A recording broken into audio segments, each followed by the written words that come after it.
Hi, this is George Sandmann. I'm the founder and CEO of Growth Drive. Growth Drive is the number one best-selling business advising platform, and this is our podcast, the Business Advisor Hot Seat.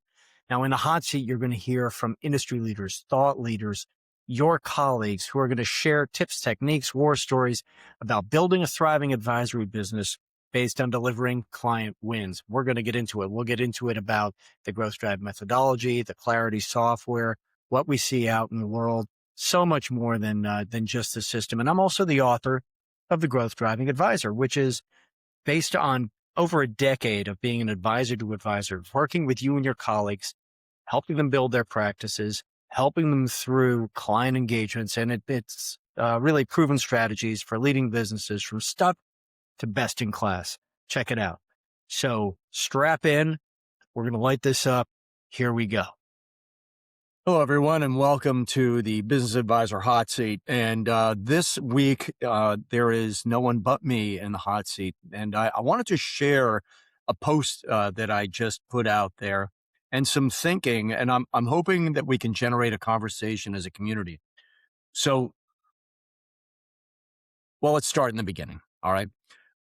The other day, I do a lot of reading, and I admire the military for a lot of the disciplined processes and the disciplined way in which they approach decision making. Right, I've never spent a day in uniform, but I do. I'm a huge fan. I have a lot of friends in uniform, and I'm a huge fan of the process. In fact, those of you who have taken the C3D certification in the 3 dimensions of business growth, all of you have received a copy of General Mattis's book, Call Sign Chaos, which is all about crafting, delivering intent, right? And we use that to study up on the power of a well-defined strategic intent, and then delegating accountability to executing against the intent to our teams. I'll leave that there. So I'm reading about 6th generation, I'm technology, I'm a geek, and I'm reading about 6th generation, the development of our 6th generation air philosophy. Okay, so we're currently using 5th generation, the F-35 being the emblematic of that program. And I was in the article, the following quote that jumped off the page at me. The concept of 5th generation air warfare was clearly articulated by former Secretary of the Air Force Michael Wynn during the early development of the F-35 Joint Strike Fighter program. Now listen up. Wynn emphasized a fundamental shift from platform-centric thinking to network-centric operations, where stealth, sensor fusion, and information dominance would define a new era of air combat. Wow. He goes on, the aircraft itself became a flying information node, integrating data from multiple sources and distributing targeting information across the battle space. This clear conceptual framework guided procurement, training, and operational integration for nearly 2 decades. Let's focus in. The shift from platform-centric to network-centric, from to, as a paradigm shift. And what Growth Drive is doing, I mean, we are not like other businesses, right? We have defined a new category. That category is strategic capacity. Growth Drive is the leader in democratizing information about strategic capacity, in leading businesses to increase their strategic capacity. And what we're seeing in the data, what we're seeing in your behaviors, and what we're seeing in the results being generated out there are incredibly informative. I don't want to be too hyperbolic. Okay. So that led me, we have for a long time voiced a vision to help $1 trillion of private businesses increase strategic capacity in the 3 dimensions of business growth. That's been our vision for years, that it will continue to be our vision. But this concept of emphasizing a fundamental shift from platform-centric to network-centric really got me thinking and got me digging, got me writing. And the output of this, this inspiring moment, this inspiring paragraph, um, is a not an expansion of our vision, right? But is to add some depth and context, and in fact, to reduce this to a doctrine, and that doctrine allows us to execute our vision and mission. So I'm gonna read to you what I've just posted in the Growth Drive community on circle.so. You can find it easily. Your AI can find it. Guys, some of this is public, a lot of it's private. That's a different story for another day. Right. So I'm reading to you straight from the post now. The win for private businesses is control, durability, and optionality. Maximizing strategic capacity delivers all three. Let's take a step back. We want to help you win new engagements and deliver a thriving advisory business based on delivering client wins. All right. So we're going to start I'll start at the top again, but based on delivering client wins. If you never want to look for a new client again, deliver client wins. Now, there's a lot there because we live in a changing world. So how can Growth Drive help you make sense of this torrent of information, of all of the possible relationships you could have, and integrate those rather than as the platform-centric, right, into a network-centric doctrine? Kids, this is some fun stuff. You were doing this today. So I'll start from the top again. The win for private businesses is control, durability, and optionality. Maximizing strategic capacity delivers all three. The integrated strategic capacity doctrine reflects Growth Drive's commitment to solving a profound market challenge. Our doctrine: maximize transferable value is the ultimate measure of business success. Business value is driven by strategic capacity across three dimensions: predictable profits and cash flow, predictable sustainable growth, and predictable transferable value. Why? Businesses between 2.5 and 100 million of revenue are the backbone of the U.S. economy. This is diversified contributions to our national economy, right? So businesses between 2.5 and 100 million of revenue are a backbone of the U.S. economy, generating 43.5% of GDP, 45.9% of private sector employment, or 59 million jobs. And they have also driven 61.1% of net new jobs since 1995. Wow. Now, if you've read my book, this is exactly where I start. I start the book. This is the challenge that we all need to address. Now, with 51% of employer business owners aged over 55 and nearing ownership transition, right, by act or by omission, none of us are immortal, we face a systemic shift that puts the continuity of private businesses, the engines of opportunity, and the engines of the pursuit of happiness at risk. Despite their importance, less than 20% of businesses that go to market actually successfully complete a sale. Now imagine the implications and the consequences of inaction on this profound issue. Now, the Growth Drive doctrine, our doctrine, exists to intentionally redesign businesses into what we call immortal assets, enterprises that are built to endure and perform at a higher level, independent of any one person. To mitigate these risks, we are driving a growing shift away from ad hoc, transactional, personality-driven leadership and advisory models toward an integrated, strategic capacity-centric growth matrix. Remember the word matrix. So our vision by the end of 2030 is to have helped $1 trillion of private businesses increase strategic capacity across the three dimensions of business growth. And our mission,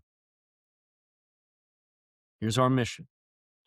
As a community, we support the doctrine with a networked execution methodology that integrates business owners, senior leadership teams, advisors, proprietary software, data, and agentic AI into formalized collaboration matrices, aligning all towards increasing strategic capacity. I'm going to read that again. I'm going to read that again because it's terrifically important. Our mission as a community,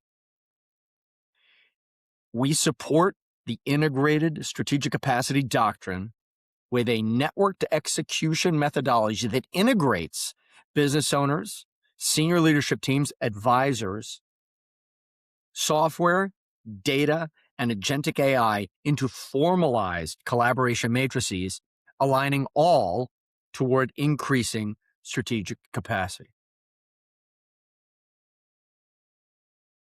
You know, in the movie Blazing Saddles, just to make light for a moment, in the movie Blazing Saddles, one of the characters quotes Nietzsche and says, "Out of chaos comes order." Nietzsche did actually say that. Out of chaos comes order. And you think about the flood of information we are getting, the flood of advice, the flood of, the drumbeat of AI. How are we going to make sense of it all? How are we going to make order of it all? We're going to make order of it all through the integrated strategic capacity doctrine, executing a mission towards our vision to help. Guys, it's only 10% of the pre-middle market and middle market. $1 trillion. And we're well on our way.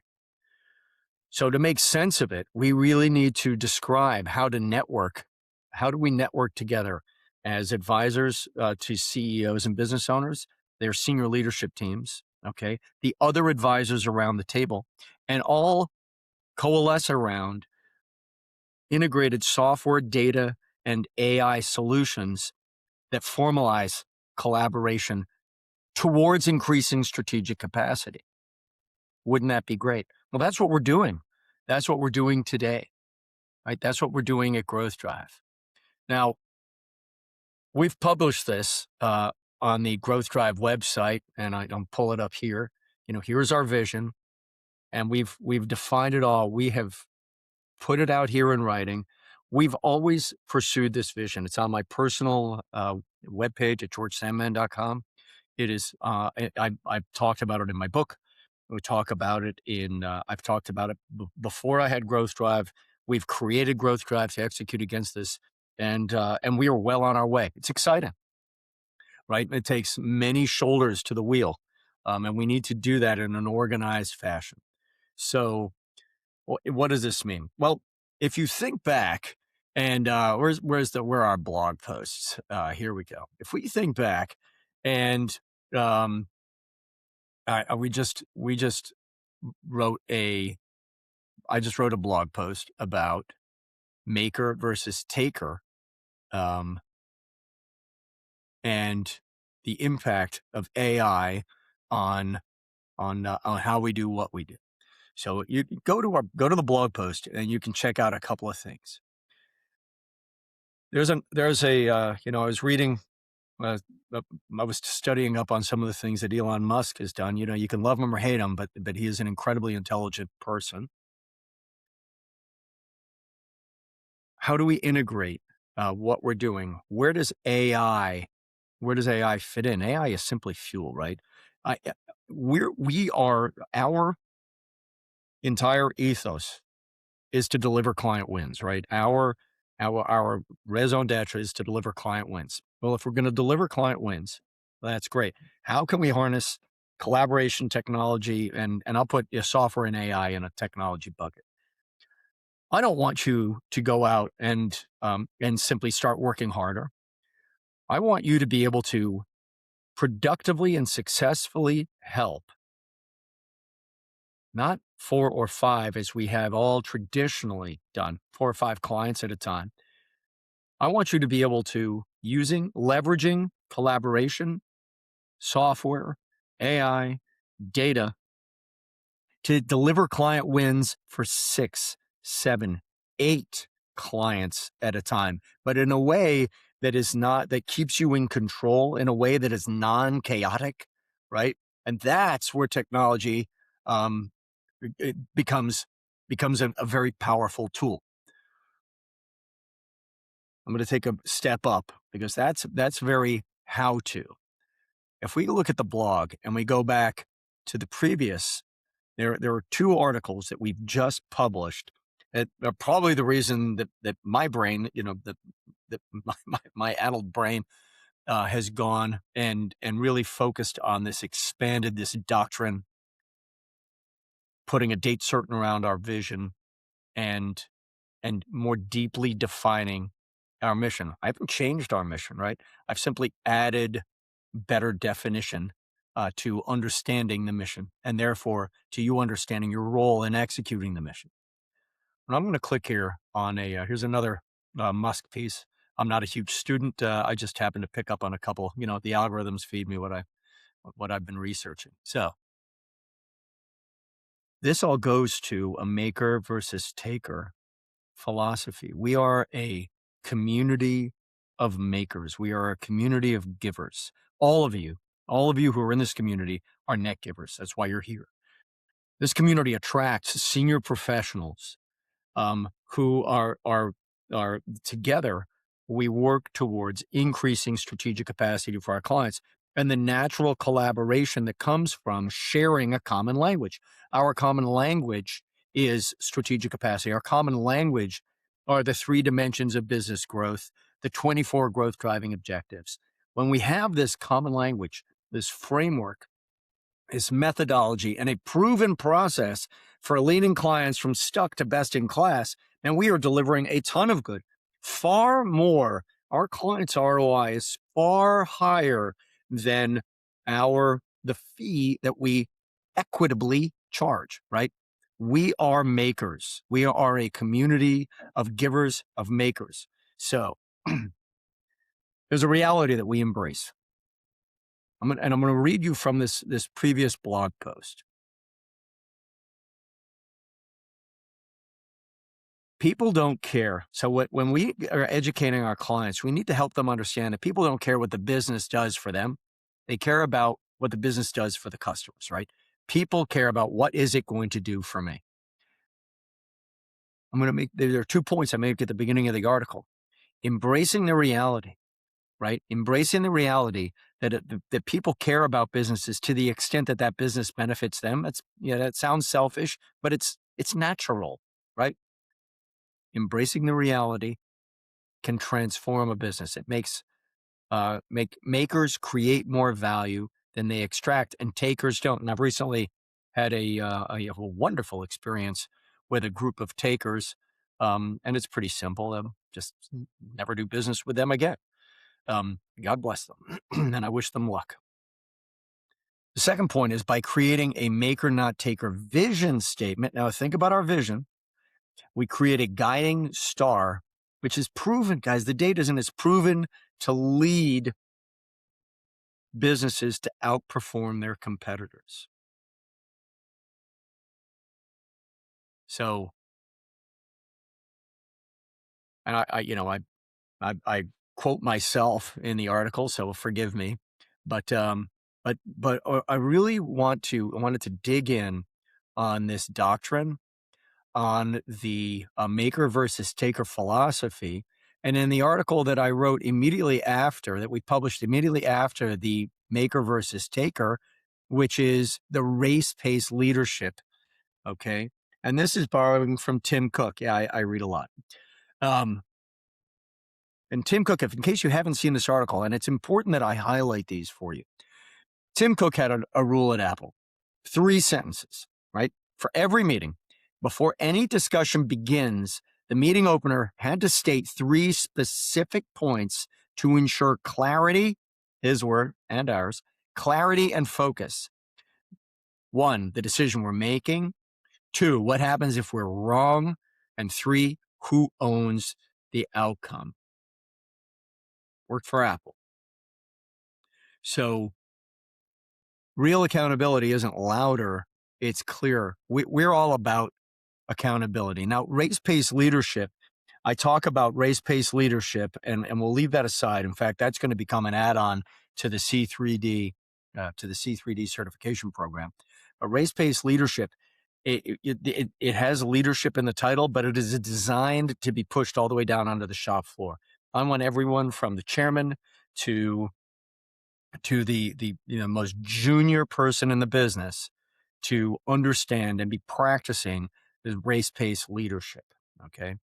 And it is well organized. It is constant, but recognizes the requirements of humans. So um, I'm going to go back now. Race-based leadership is how we do what we do, right? And I know many of you are living this. I would encourage you to read the article and stay tuned for the additional knowledge development on this point. I'm going to jump back to our vision statement. So here I am back in the community, and I want to dig in here to business owners, senior leadership teams, advisors, proprietary software, data, and agentic AI.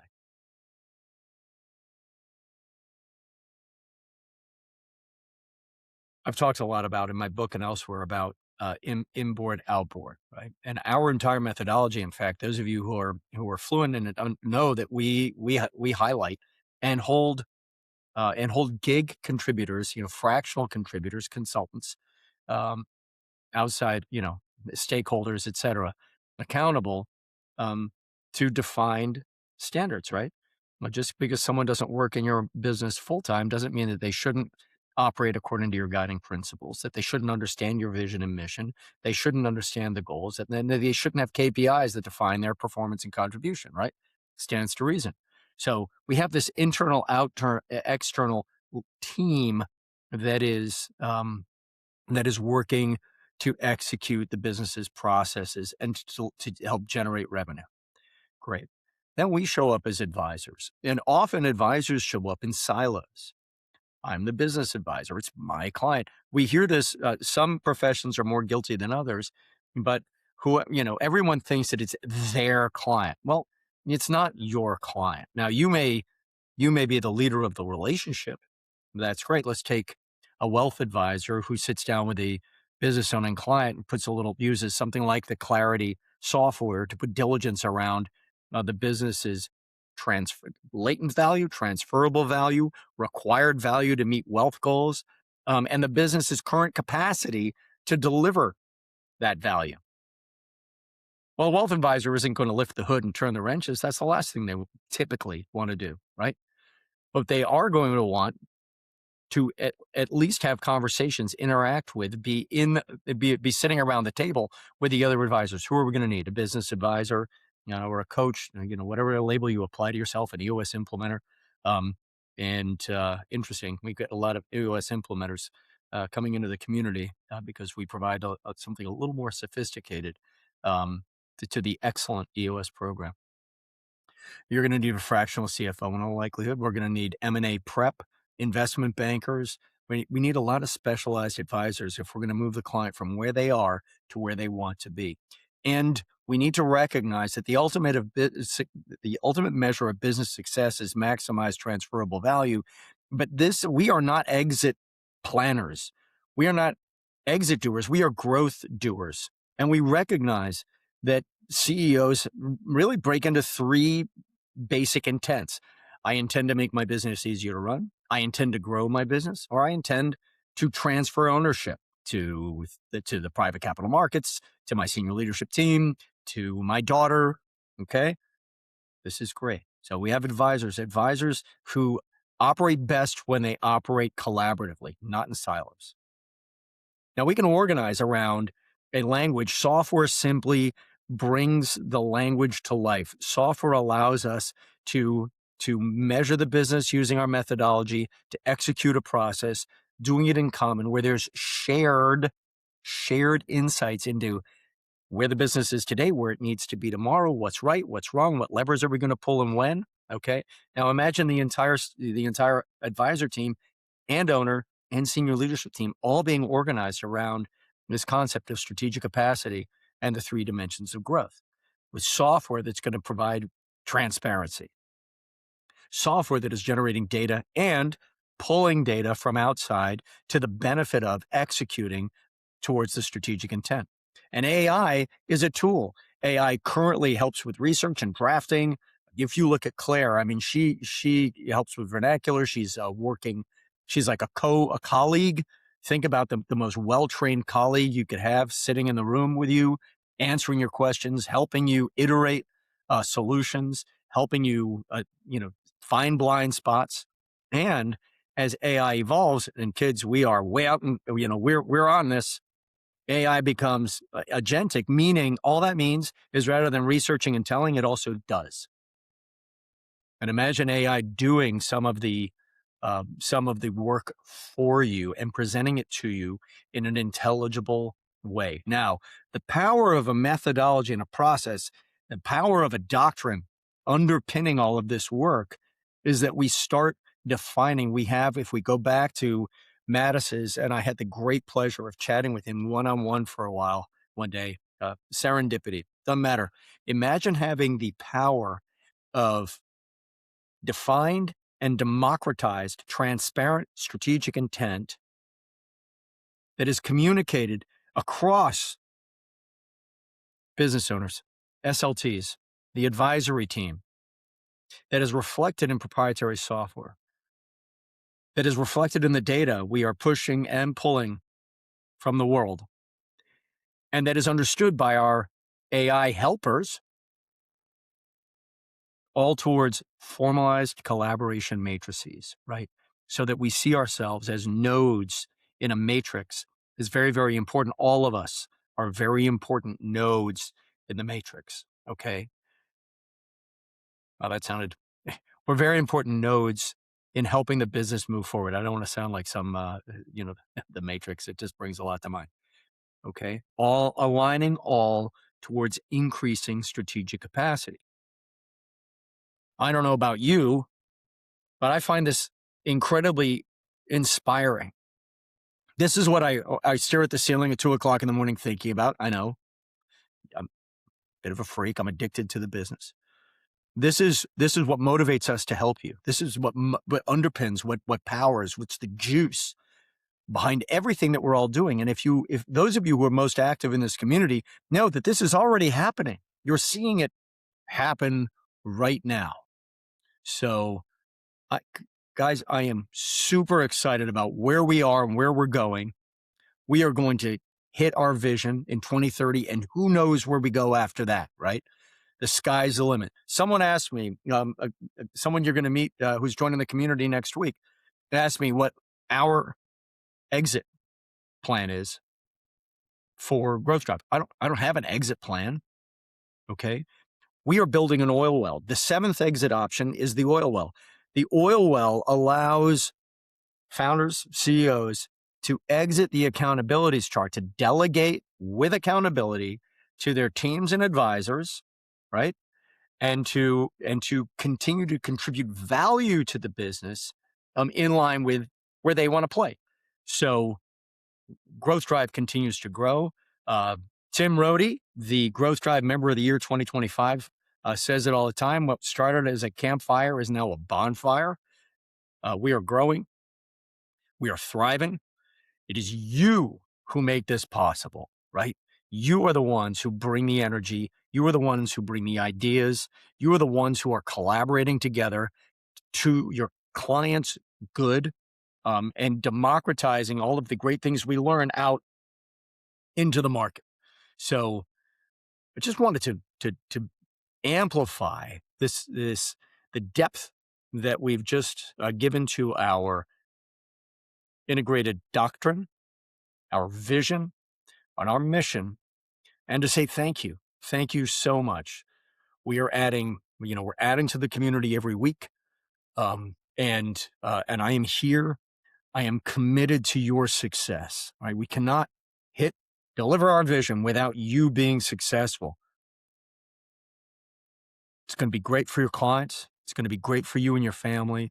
And honestly, this is great for the market at large. We are busy building a bulwark of resilient businesses that, come what may, are more likely than not to survive bear markets and to thrive, to outperform in bull markets. So let's go, kids. This is fun. I'm here if I can help. I've said it. Your success is important to me. So thank you. If I can help in any way, I'm easy to reach. Thanks, guys. Be well.